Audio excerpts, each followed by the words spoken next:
Hi! Welcome to SS TV. Shivaji హీరోయిన్‌ల dress sense గురించి అప్పుడు ఎలా మాట్లాడాడో లేదో తెలీదు గానీ, ఆ తర్వాత నుంచి ప్రతి ఒక్కరి టాపిక్ వచ్చేసి హీరోయిన్స్ యొక్క డ్రెస్ సెన్స్ గురించే.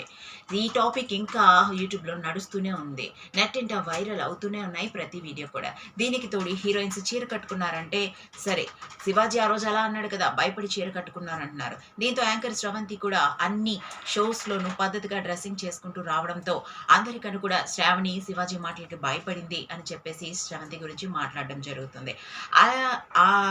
అన్నట్టుగానే ఆ సిచ్యువేషన్ జరిగిన తర్వాత నుంచి శ్రవంతి కూడా డ్రెస్ సెన్స్ పూర్తిగా మార్చేసింది.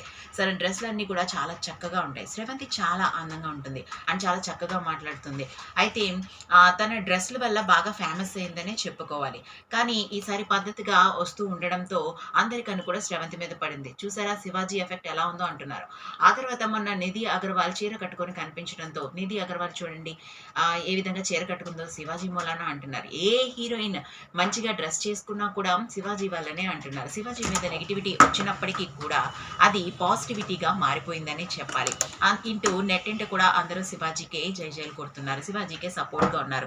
ఇటు అనసూయ, చిన్మయి కాంట్రవర్సీలోకి నాన్ వేషన దూరడంతో తనకి కూడా చాలా ఎఫెక్ట్ అయింది. ఒక్క రోజులో 2,00,000 సబ్స్క్రైబర్స్‌ని పోగొట్టుకున్నాడు. అంతేకాదు చిన్మయి కొంచెం సైలెంట్ అయిపోయింది. చిన్మయి మాట్లాడడంతో వాళ్ళ ఆయన తీసిన గర్ల్ ఫ్రెండ్ మూవీకి ఆ తంట వచ్చి పడింది. చున్నీ తీసేయడం కరెక్టేనా గర్ల్ ఫ్రెండ్ మూవీలో అంటూ అటు రాహుల్ మీద కూడా అందరూ పడ్డారు. ఆ తర్వాత ఇప్పుడు అనసూయకి కొత్త చిక్కొచ్చి పడింది.